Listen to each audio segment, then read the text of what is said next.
Erli Tikeva Kimbangu TV, chaîne na makambo nango. Ah, Erli Tikeva, bagaga ya solo, ba émission ya kitoko, ba théâtre ya kitoko, ba film ya kitoko. Erli Tikeva Kimbangu TV, chaîne ya kotala. Erli Tikeva Kimbangu TV, kati bango ba oba. Erli Tikeva Kimbangu TV,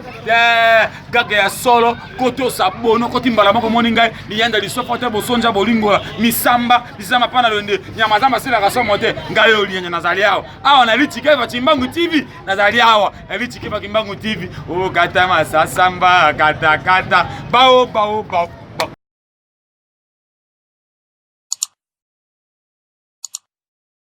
Bonjour, bonsoir, ça dépend yangongato RO Bozolanda biso na kati ya chaîne biso ya Erli Tikeva Kimbangu TV précisément na émission na ngato lobela nazanga moko te na déjà na invité na biso to mekamo opesa ba analyse quelque pour na makambo ezoleka na ndeko na biso président Fally Ipupa to beta mo masolo mo na invité na nazana e awelongo wana na bossa na jamais ko remercier bino parce que bozalaka wana pour na kopesa nga ba conseil na ba kati ba commentaire na bino en tout cas bo commentaire émission na nga e ba xelanga mo makambo ebele ba critique tout sanga na ndimi yango et merci vraiment na ba ope ba fungola mutema ba ko tsanga na mabondeli pona musala na émission na chaîne na biso kendaka toujours liboso wana na pesi mbote pa ya mama nanga Erli Tikeva Kimbangu motema ya boss Dodon VIP la patron na babi mama Erla futaka moi musana na ye arapela kutu moi musana na date ya futela na futa mbongo na ye pour er moko mona musala bossa na moi la patron na bengi fo yo zombongo na yo oyo osala ki musala wana bossanité le ve na ngai Sami Bila azana kati ya Grèce na kati pena ya capitale Grèce tema na kati ya capitale na pena ya antenne et pourquoi pas aussi na boss Rems Biponda grand prêtre irlandais noir motema ya maman Solange Biponda mwana moni mwana bango Amelia Biponda en tout cas ingénieur Francis Fongola biso déjà ba invité ba mona mutu na eli bango na kati ya plateau trobe na opesa kombo ne boyete mais moko tant opesa mbote a se présenter boye ba kombo na ndenge zala kaka bonjour. Voilà, bonjour les grands chroniqueurs Biloba Loba TV. Bonjour également na mère nanga Erli Tikeva Kimbangu TV. Mambo tebele pourquoi pas Gaël Tikeva, toute la famille Tikeva. Ya bino yango na Gaini Tikeva motema ya papa Masamba matete toujours. Donc bazo représenter matete na poto. Donc mambo tebele na l'Astromème de Paris, muto côté Kabila Maya bien na kati ya Kinshasa, muto ko leta RH Mukanzu. Mambo tebele pourquoi pas na abonner tout ya Erli Tikeva Kimbangu TV na pesi bino ba gros bisous na bino. Ok, na esi déjà boyoki kombo na yemoko RH Mukanzu sino boni santé tout ça. Ouais, RH Mukanzu santé ça va ndenge zo monango malgré na ndenge ya confinement mais nzambe akobate la biso toujours makasi vraiment za na ngonzo te zapena kolongono. Ok, merci beaucoup. Bo s'abonner vraiment massivement na site Nabino Obolingara mingi site Nabino Erli Tikeva Kimbangu TV site oyela rabino pela makambu ya kitoko. En tout cas RH Mukanzu soki pena lelo tozui libaku ya ko inviter o lelo na kati ya émission ya soto lobela. Eza poto beta mo ba quelques analyses moko boye concernant l'artiste et musicien au nom de Fally Ipupa di Cap la merveille autrement appelé Aigle. Aloba ki que non état que yo chroniqueur biso ba chroniqueur aloba que non to biso ba chroniqueur to tika kotanga kombo na ye na kati ya ba chaîne na biso to na ba site na biso ya YouTube pour ye soki to longoli kombo na ye biso to ko marcher donc yende azo nourrir tous les chroniqueurs ou tous les youtubeurs de ta part tant que chroniqueur ko lobani na oyo Fally Ipupa lobaki el bosso na pesi bambo tebele na le king autrement dit Aigle donc Fally Ipupa vient na biso ya bien to lela fort ba petit ba na simana yo. Ah, to linga yo to soutenir lingana musique na premièrement na lingana yo mutu na linga pe musique na yo par rapport ya analyste au sala na mkola lelo ngape naza chroniqueur na yo qui vraiment ya ngoti mais ce qui vraiment que ezali bongo vie Fally Ipupa alobi likamwana donc na lobe pas vient na biso alobi mabe donc alobi mabe par rapport à quoi au moni ndeko Biloba Loba TV El Matador au moni même Coca-Cola sucré ata ba fanta wana donc bato bazwa temps ya kosela ngo publicité bato pe ba melango ba yoka pe gunango mais ti lelo bato ba melango ka pe ba continue toujours kosela ngo publicité tu sais pourquoi parce que bazana posa Coca-Cola ezala toujours likolo pardon Coca-Cola ezala toujours likolo na fanta ndenge pe biso ba chroniqueur nyonso tozaka na besoin que to appuyer misala pas seulement ya vie na biso Fally Ipupa mais ya bande ko nyonso to leka na média to lobela bango tu comprends donc Fally Ipupa aza pure vie na ngai donc ce que lobaki malobana na ngam na ngana lobaki alobaki place wana vraiment mabe parce que et ça biso mabe biso ba chroniqueur to vivre na sima ya ba musicien pe ba vivre na sima na biso donc biso na bango toza égal donc ça biso bango pe actualité ekoyebana te sa bango pe biso pe moyen tosala musala malamu ekozala te tu vois donc place wana pena les king HL vient nga pardon le waki mabe ba petit na yo ba nyongi pena na yango to nyongi pena ndenge ya idéologie na ndenge otangisa ba petit na yo donc ce que ko retirer ta mama loba wana et ils allaient vraiment bien na ndenge ya bien. Ok, merci beaucoup. On a déjà abonné tout bazolanda ngope longo banina les king le venanga Fally Ipupa aigle talara yende makambo. En fait to ko tape moi ba analyse pour na ba générique ou utikobima tout monde des king pe générique ne betagi 3 millions de jeux qui n'a 3 millions il y a Fabregas il a déjà 1 million de vues tout ça. En fait nalina toke na ba moko Fabregas na générique ne da beti a côté si ba kelke ba bord ya batu. Na ebité Fabregas inspiration et si là qui est to makambo za listo yanga mona kotaka ndambu afula to ndenge. Bon maestro Fabregas bambote na yo mon vieux pire vient na ngai loko monga na roloba je ne pense pas que Fabregas est inspiration ekimiye donc omoni eloko nyonso to salaka esenga nini moi changement moko bo ezala ata biso nde to présenter émission lelo lobi bonjour bonsoir lobi ozongela sous bonjour bonsoir te okima nango na ndenge mususu pour que bato ba comprendre le sens na yo opesi couleur na yo mususu donc pona ngai artiste Fabregas aza maele oya sali azoyeba asate que non inspiration esili ou bien bandima ko yemba ezali susu te yango asali eloko wana c'est bien bon. C'est le moment vient nga Fabregas aleka na télé na média ameka mpe ko expliquer pour na ba fa na o balandaka ba comprendre loko nini alingaki asala pour ba comprendre sikoyo sens ya nini na ya générique na ye. OK, merci beaucoup. On a eu déjà Fabregas le maestro zolanda biso en tout cas pena na osenga na yo tant que nani frère na bino 4 kaka ya makam na bino ya chronique donc na osenga vraiment tant ko yakin o le kapina moi na plateau na biso na Early Chikeva Kimbangu TV o merama ko pesa moi ba eyano pa ba fanatique na o balanda ka na poto ba tuna biso on to pesa lango ndenka rezaleli en tout cas na parmi les 3 génériques wana selon yo RH Mokanzu générique nini pena o épaté sans parti pris en tant que chroniqueur nazala toujours na ngamu ya mutu te et puis eza analyste au sala na pesa avait fallu 10 sur 10 et les restes on a 0 parce que les loto comment ko yoka lisusu musique était ndeto on ko à l'époque ba tebele ba yema berere pour ce total ata vient na biso Moïse Mbi et place mo pardon pasteur na biso Moïse Mbi donc bolimbi ici mais pour que bande ko public et comprendre ayemba moi place wana gege to lekisa bon pourquoi to bande ko landa ka musique na loyenge muto embi mais tozo landa notité tozo landa pe makamazolo banakati te mais tema to comprenant musique eza nini to koma siko ko landa maloba o ezobi ma parole azo enseigner biso ni poto lingi subuzo bate na ko tala ya bango misatu na pesi avie Fally 10 sur 10 baloba ke ye ayiba ka ba vie boye yango yosi yango esalami même pas 2 mois. Combien de vies déjà? Combien de vies déjà pour vous dire que Fally pour pas toujours likolo. Mais par rapport à Yawana, je dirais que 10 sur 10 n'a vieux Fally au kosala musala kitoko. Yango omoni sikoyo, omoni eloko o ya bien. Batu batia ngo kaka. Po eloko ya mabe omona batu mususu wa balali banda balala banda bapuela mbula bazaka na banda kuna bango eloko malonga ba osala ezate ba kombo na bango pe ezate mais soki kombo na yo ezotanga mon vieux cela veut dire osala makambo ya bien yango ba otanga kaka kombo na yo donc Fally Ipupa coup de chapeau mon vieux osali vraiment eloko ya bien et les restes wana vraiment bon basa na bango musala bango pardon na kati yo te mais na kati yo olobi oui okumisi ya vena biso Fally Ipupa dicap la merveille mais sikoyo bongo ba o etikali ya Fabregas mumpe attitude mumpe to monina ya bina filé to beta te to tirer bon wana pesa bien te pona yo to beta te to tirer donc il fallait qu'on comprenne déjà to beta te to tirer c'est que aboya kini beta il fallait kaka atika na ye abeta lisusu te lokola abeti yango nde memi na place ya kotirer il fallait tika na ye po eloko ya sali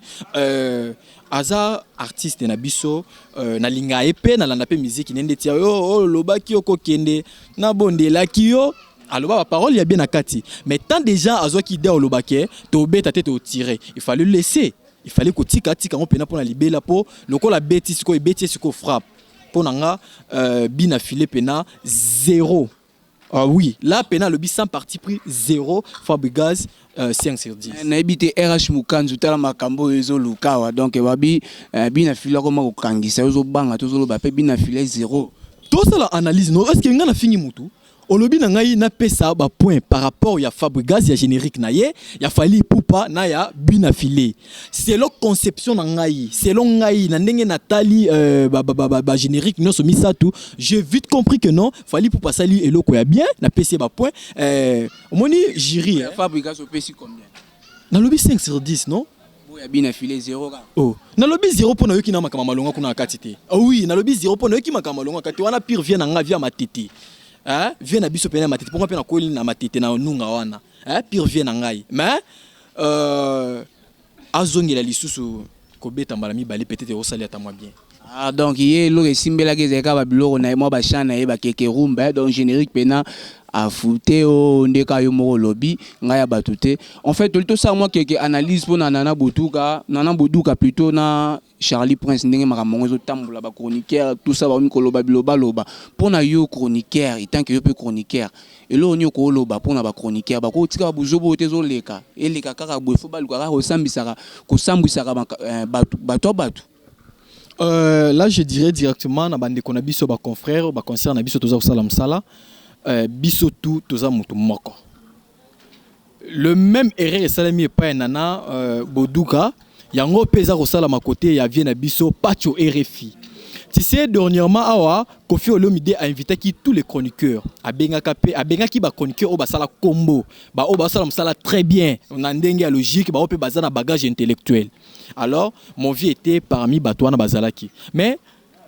biloba lo TV balobaka l'erreur est humaine. Au sala ka erreur ngape na sala erreur mais chose étonnante oyo ekamusanga RH que ndeko na biso chroniqueur a lobby eloko mabe bino boziongo bolukisa na média bo c'est manqué na ye na pesa ko c'est manqué na ndeko wana pourquoi pas ko benga ko yebisa ye wana na ozonga siko mamoko na côté ya nana boduka za chroniqueuse o sala base asala makambo bien ayebana makasi donc aza sous na besoin ko sala polémique na mutu te yo mutu o lukandeti o sala polémique pose base na simana ye yeba ki asa dali kolo azo avancer na ba makambo na ye yo zo tika la kana na ba fitilité ozonga kasima soki ndeko asali eloko asali eloko mo be toucher yo lukande ko wana fandisa ye bosola dans les bons bolekisango bongo po ozo lukake osala na ba contre cœur yo yebi na boduka za na fan azana public o balandaka yo kutoza na bango te pozo ya sika tozo yeba yo to mona yo ozo sika awa alors que le problème n'a été le cas bo réconciliation bo solanding à famille et ça la vraiment bien puis nanga mo yande konangai na boduka ma sœur conseil gratuit omoni ceux qui ont commis célèbre et ça parce que public balingaki peuple andimi pe volonté ya nzambe alors zate que so commis place wana mo ndetso commis au delà ya mutu nyonso o lekina mutu nyonso te le colère président de la République loi pezalaka donc personne nzambe atio ayebi le pourquoi matio personne ko mona siko biso ba auto tikalité ndeti bazoba ko mona biso te ndeti to ayebi lokote donc considérer biso en tant que bande ko na yo biso peut to considérer yo en tant que masière ndeko na biso et ça la vraiment bien soko lobaki loba mabe o etikaki bande ko na sala ki bango pasi pour que basela yo makambo bazaro sala les canaux médias senga bango bolimbisi il faut avouer ta moitié pardonner to kolimbisa yo bande ko ba na ketu na yo ba na passe na motema ba kolimbisa yo voilà c'est ça. Voilà nana boduga yango wana déjà oyo participation mon ndeko RH azaki nango en plus ngana ko bakisa boy biso ba chroniqueur na ba chroniqueuse botika mamu to sala l'autre fois tozaki na blème ya nani ya Marlène na Virginie Manganga ba finga na ba bêtise na TV OK tala ndenge ndeto sala musalo yo yebake tolanda maka partout pe tozana ba fanatique ebele non seulement ya mikolo mais na bana mike ba injure o ba bimisa izaka vraiment bien te donc totika pena buzo ba wana totia musala na biso pena liboso totika ba fitilité ya kofinga ya kosala boye omoni likamboye bombango to boma moto esila nango mais est-ce que RH na lito chité na so mais na ki paraît balobi Charlie Prince azaromo on dit na ba compte à rendre na Fally Ipupa omoni a pasaki epa ya Nana Boduka. Oh mais Nana Boduka na Fally Ipupa babandi lelo te. Babandi lelo te babanda kala. Ce qui est Charlie Prince, azana problème na Fally Ipupa. Pourquoi on ne se faire face na mutu mususu azana ikutu innocente. Tu vois. Tant au moni ki ozana problème na ndeko wana. Yango na loba nazo répéter. Benga ndeko wana oyebise ki ndeko na moni eloko sali na CP nango te sili. Eleka entre bino. Omoni bandeko na biso ba Nigérien. Bandeko na biso ba Camerounais. Oui. Et yango na lingana loba. Donc pour le moment, problème na biso ezali nini? To luka climat ya paix. Ce qu'on a un problème na RH Mukanzu ko luka El Matadora te po basala ka musala epa ya Batikeva. Non non non, yé aza El Matadora. RH Mukanzu pe aza RH Mukanzu. Donc cordon na ngape Facile et Noble, aza cordon Facile et Noble. Boss na ngape lisusu Gaël Tikeva aza Gaël Tikeva do akotika la Gaël Tikeva. Ce qu'on a un problème na Gaël Tikeva, luka Gaël Tikeva ro luka RH te. Mais ngane la lingato toucher Gaël Tikeva, so toucher Gaël Tikeva ngana lekelo na micro na pesio réponse. Donc voilà c'est un peu ça. Mais Charlie Prince ce qu'on a un problème na Fally Ipupa, luka pourquoi zo ki masiko vieux Fally Ipupa o bata masima Nana Boduka. Pourquoi ce qui m'a vu Fally mais affronter moko en face et ça l'a bien que on a bota masima na o finga muninga batu ndeko batu azana innocent ebili kambote. Donc ndeko na ngai Charlie Prince ce qui problème ezali ndeko conseil lukaye vient na biso vieux Fally bosola ce qui est pas naza a sola play viens moi sur le rappeler nante na yoka que non Fally sabota mutu mobo na ebité ce que yeba eloko wana naza ko sala analyse naza sans parti pris mais nazo lobela ba réalité o c'est pas ça entre artiste et comédien on a monaka ou bien artiste et musicien on a monaka selon nga pour le moment naza RH Mukanzu naza oyaminga lokola invité alors nazo sala naza contre mutu te naza peut attacher des presse ya mutu te mais na lobande o ngai na monaka. Tu vois na lobande o ngai na monaka. Charlie Prince si tu as un problème avec Fally Ipupa Ok, merci beaucoup. Nabi est déjà ingénieur à signaler, mais na lingi to betara moi mukie. Tant que yo posa artiste et comédien. Le tout monde ba nigérien ba zo ko évoluer na biloko na ba sala. Ba ivoirien ba ko évoluer na biloko na ba sala, même na ba camerounais. Ce que nini o ezo manquer biso a na Congo ba artiste et comédien pe ba pesa pe makambo loko ba nigérien de ba pesa ka ba ivoirien et tant que yo comédien ko expliquer biso ni tolanda yo liboso gouvernement na biso eza ko pola ko beba là je vous dis gouvernement na biso eza ko pola eza ko beba donc to tambola na dictature or que toi na moment il y a indépendance donc tous les citoyens il fallait accepter là na bozu ya mboka na ye mais tellement gouvernement na biso eza ki mte ma be yango biso sikoto sa nini to souffrir to nyoka moi to avancer to ke liboso ezate yami balé biso moko artiste et comédien to amuté ma be ba to aketu do to tonda kana ki muté ma be tu ba ndeko ba Nigeria bazaka soki basali eloko na bango et que za na studio le jour ko bima ba puye ndeko na bango mwana mai boye basali fête moko boye ensemble na gouvernement na bango ba tomboli yango ba pesi yango lisusu sens. Mais biso le soki na ki El Matadora a joué rôle mobo moi si mobo outi poto ayi kitapo balaye na bani ko lukanda ko nganga pona ba kelota masque de VS. Tu vois na comment luka pena ndaka ngabona ba kelota mukusa wana ka ko mi kwanza moi sana nini akimayo eza ketu eza na biso ba artiste et comédien yango na comprendre raté keto to sala par rapport ya quoi rôle oyo jouwa kanga na jouwa ngote ata mukolo moko o jouwa ka pedenga na jouwa na PDT. Tu vois ah oui a jouer ka pedenga na jouer PDT ce que ok za na mutema benanga par rapport ya quoi ngano incarner rôle nanga peut-être ba pesinga na jouer ka tonalité yo jouer ka mwana mukie ce que za na mutema benanga artiste comédien par rapport à quoi ezaki mutema bengo mwana le to komi boma na poison to komi bokela na ba maladie donc tozo linga muto avancer te lokola to na besoin muto avancer te moi pe musala na biso et avancer ezate bande ko lelo to mona ata na musique ba artiste Nigeria bazala soki ana besoin artiste mususu aluki basali featuring mais lelo lo batake zo ba artiste ya mayo sangisa ba ona ba artiste via dès que bazoko marabu et l'autre côté ba bandi ko sona bango na bango bandi ko bunda bango na bango. Vous comprendre? Donc moi ba guerre moko boye, omoni RH alati mo bodine bien gel tike vatindela kié, omoni akoto kantindeti président na ye afuta kaye. Non. Merci à toi, Olga Mpassi, la fille à catalogue, la naturelle depuis Paris, et pourquoi pas l'astromème de Paris. Ok, merci beaucoup. Wana na pesi mbote pa ya Mr. Nanga Glody Tuka Indris, garçon célèbre Longo Banina na pirve na ye Gloria Biponda, beau garçon de Paris. Na bo sanité maman Janine Chikeva, maman Janine abinanga Matador, nazo ya kini ozo ngorbo anga to ozo bakolite mama. Maman Janine Chikeva, maman de mama, maman prophète. Maman prophétesse plutôt, maman Moussali Nzambe Nzamba Yebi. Maman Janine, maman sociale sur la Kitoko. Wana na bosanité, maman Mifi de Bundes, la Colombe, na Katia Allemagne, ba soutenir Abisso Longo Bani, na maman Nathalie Lissiki, maman mo Kitoko sur la Kitoko cool, na moni pe mona na ye Delchi Muluba, muta longo la ferita ba luba. Donc tant au moni bala moko moi si Nzambe na Katia London Nzamba ba coiffeuse. RH Mukanto comme na déjà na souka moi mot de la fête qui est citation dédicace numéro téléphone et ça va bien. Avant que nous le mot de la fin, pour exemple, mot de la fête, mot de la fin émission parce que RH